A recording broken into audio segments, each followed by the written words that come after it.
Tim. Hey, congratulations on your docuseries, Dog Spelled Backwards. Thank you. Thank you. We appreciate that. More of a congratulations is being showcased at Slamdance Film Festival really soon, which is one of the most prestigious film festivals in the country. Yeah, it's a trip. I mean, we this was created by me and a good friend of mine. We've been doing film things for like 20 something years together. We met as we were both professional breakdancers. Oh, So we yeah, so that's how we met. And we started making film back then, hip hop videos, break videos, but this is the first thing we've ever submitted officially and we got in actually. Slam Dance was the first thing we submitted to with this project. wow, that is quite impressive, especially the fact of the thousands of submissions that they actually get each year, and your series is one of the few that actually gets selected to be showcased. That is a certain accomplishment. Yeah, we feel pretty fortunate. It's and lucky. It's an accomplishment in itself. I also feel like we kind of have an edge because we're making a film about dogs and shelters. So, we're kind of pulling that card on people. But we feel it's great to get the exposure for the film because it's ultimately going to help more dogs and dogs in these positions. So that's the goal. Absolutely. So tell us what sparked you to make this docu-series in the first place. Yeah, I've been working in dog training and behavior for about 5 years now, full time. But I've always been a creative, and somewhere in that, dog training in itself can actually be very creative because you're dealing with these sentient beings and you have to sort of improvise things and be able to adjust. So very soon, probably even before I decided to make it a full-on career, I was like, there's something really cool here that needs to be exposed to a wider audience because most people in their everyday life, whether you're an animal lover or not, you're not really thinking about your local shelter or rescue organization. We're too busy trying to, survive and pay our bills. And then people that do get dogs from shelter and rescue um, tend to get very into like shelter and rescue. But for me, I just saw that there was a broader audience that we needed to expose to this, honestly, this crisis that's happening in the American animal shelter system. So that was the spark. How can we it's already dramatic when you're working in environments like this. There's already these amazing stories happening and individual dogs, and this dog was a stray, and this dog's person got really sick and they had to bring them here to the shelter, and somebody left this dog tied to the pole in front at 2 in the morning. There's all these stories happening, and I just felt like, to sound like an egomaniac, I felt like I was the guy. I feel like I'm the one who was supposed to do this particular project for dogs in animal shelters and rescue. So that's what really sparked it, you know. Well, tell me more about this shelter of yours. Where is it located and the purpose of it?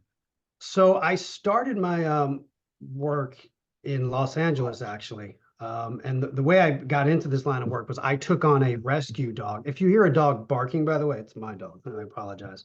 Um, I took a dog from a rescue organization, and that's a big part of the film, the underlining story there, how that then led me into shelter and rescue. But when I moved back to New York, I started working at a local shelter out in the Hampton Bays or the Hamptons area at a private 501c. And from there, I've gone on to work in municipal shelters and all sorts of different type of rescue outlets.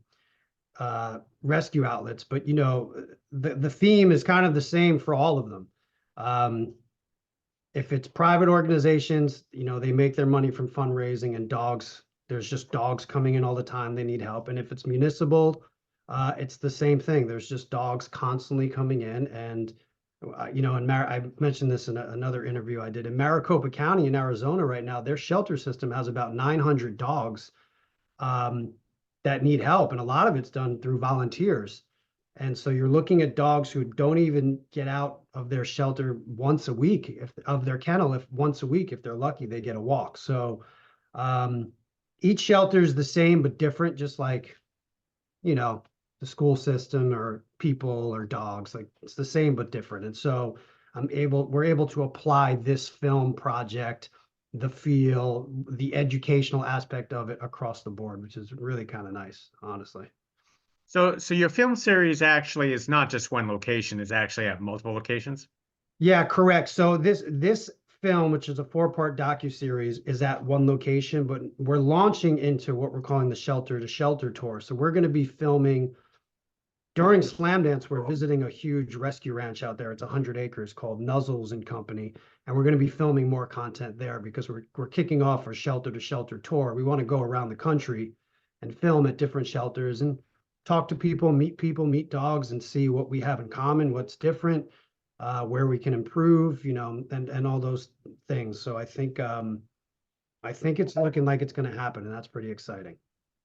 Now tell us on how you split it into a four-part docu-series for yourself. Right. So we what we did was the way we shot this, it was me and my friend and his camera. And he happened to be visiting New York for a weekend, uh, 2 years ago, 2 winters ago. And I said, all right, bring your camera. I have an idea. We didn't have a shot. We didn't have anything, nothing. We just went guerrilla style with his camera and we shot, I think, is that a cat? Oh, yes. What's that cat's name? This one's Nino, the sister somewhere. And, cats will be the next documentary because that's a crisis in itself as well. Um, so we shot, I'd say three over the weekend. It was freezing cold out, like 3 hours one day, 2 hours the next, and then we did an interview format in my place. And originally we were gonna just do a 1 hour straight doc. But when my friend Richie Soto is the director and also the editor, as he was editing, he said, I think we can get this, like, make this different parts. And I kind of like the idea of episodes, especially nowadays, like most people only watch something for about a minute. So we decided to split it up and make it a four-part docuseries, which I think is going to work out better. We probably will eventually wind up putting it all together and releasing it as one film. But for now, the pilot is screening at Slamdance, which is pretty wild. Now, you have a special affinity for dogs. Tell us about your link with empathy for these Right. animals. Right. Yeah. I mean, that's the underlying message and theme here is it's the film and the subsequent Shelter to Shelter tour and call to action. It really isn't about dog training. Dog training is involved in it. Dog behavior is involved in it, but it's about, and you know this because you have two cats. It's how our animals, for me specifically, dogs, can teach us how to destroy that human ego thing that's like, hey, you should be doing this because I want you to do this, act this way, and giving us the opportunity to, put ourselves in, albeit a dog, a cat, another person's shoes and really try to feel what they're going through and how that can help change our behavior, how we compose ourselves and speak. And that's really what I've learned with the hundreds and hundreds and thousands of dogs I've crossed paths with at this point is really each individual one makes me go outside of myself and say, all right, what's this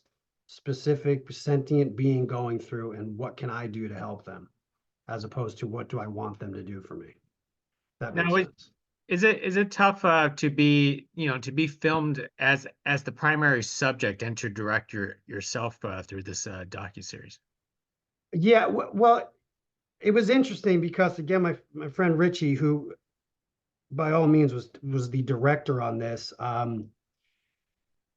We've been working together for so long, so it's sort of this cool like thing happens where we're just like he's like, let's try this one more time. And I'm just like, yeah, that sounds good. And I don't really try to chime in too much. He doesn't chime in too much. There's this kind of this cool copacetic thing happens. But the challenging thing about this particular project was because all the dogs are already in this really high stress state and environment, we can't set up shots and go, all right, let's do it again. Let's take that shot again. It's all very like one shot and then you're moving on to the next because the goal is to keep the dogs as stress free and decompressed as possible. So I think that'll probably be the most challenging thing moving forward, but I think it's what's going to make for the most authentic and amazing stuff to watch for viewers is that aspect that it's all very docu-series but episodic combined in a weird way. Now, of course, I've had friends who actually try to do the same stuff you do, try to save every animal. Is it tough to know that you can't save every single one of them?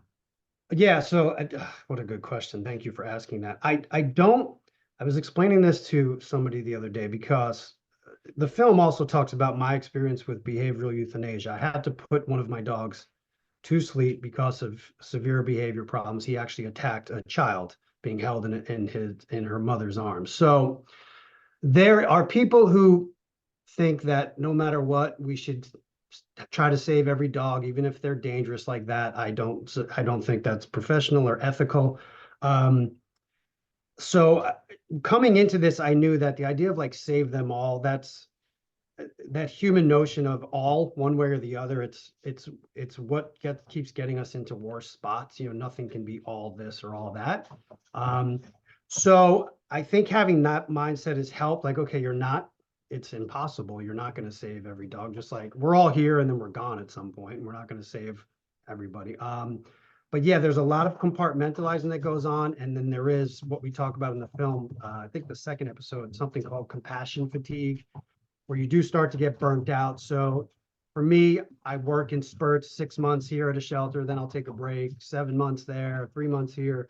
That's sort of what I find has been helping me the most. But yeah, it can be very difficult. You do have to sort of like a doctor, like detach yourself sometimes, and just try to focus on what you can do and the dogs you can help.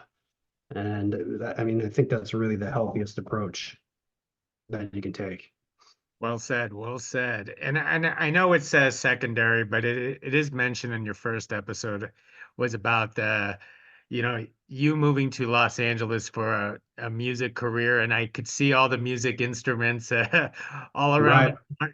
Is that still your pursuit and passion, or that now is It's no, hobby? it's so funny you said that. We were on a Zoom call this morning with the rest of I have two other amazing humans who are helping us out with the press and all that. And I had a drumstick in my hand and they said, "Oh, you play drums too?" I go, "Music's still like the thing. If that could happen tomorrow, I love dogs, but I'd go do it." It's still the thing. I don't, it's really interesting that I went to do that. And the dog thing happened. I feel really fortunate that I've been making a living working with dogs, but also now like I have this film thing. Like, who knows? This is amazing. But yeah, music is still, it's like the thing, it's like that thing I can anytime. Like if somebody was like, hey, you can make a living doing this for the rest of your life, but you got to start tomorrow or tonight, I would say, all right, let's go. Yeah.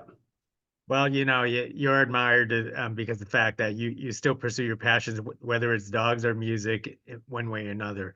But Tim, Yeah. I've taken quite a bit of your time already. So let me wrap it up with one last important question: is that Sure. as people have a chance to view your, hopefully view the entire docu-series, especially here at Slamdance, what is the one most important take you hope they walk away with? I think I would love I would love for viewers to just feel some sort of hope. So whether it's the hope that okay, there's people out there doing good, there's dogs out there being helped. Um, I would like people that have dogs to feel like, all right, I'm just a person and maybe my dog isn't well behaved, whatever that means, but I'm doing what I can. And it's not this easy thing working with dogs, training dogs. It's not a very easy thing to do, particularly dogs that come from shelter rescue. So I think the takeaway, the underlying thing is hope and also what you touched on before, empathy, compassion, and that one thing that connects all of us. And that's why we called it dog spelled backwards. Just that constant creative, spiritual force, energy, whatever people call it, that keeps us all together. And also that's what our dogs bring to us is sort of this crazy, weird unity. It's hard to explain. Man's best friend. Well, you know what, your docu-series explained it all itself, and I certainly do love the title. That was a very attractive title that you actually created. I That. I don't think I can claim credit for it. I'm sure I heard it on the internet at some point. Most excellent. Well, Tim, hey, thank you very much for carrying Oh, this my pleasure. conversation about dogs spelled backwards. Please enjoy Park City, and good luck on the next chapter and filming there in at the shelter at Thank you. I feel really, really lucky and fortunate to speak to you today. Thanks for having me, and I'll keep you posted on everything that's coming up for sure. Sounds great. All Hopefully right, we do buddy. this again next time. Thank All you. right, thank you. Take care.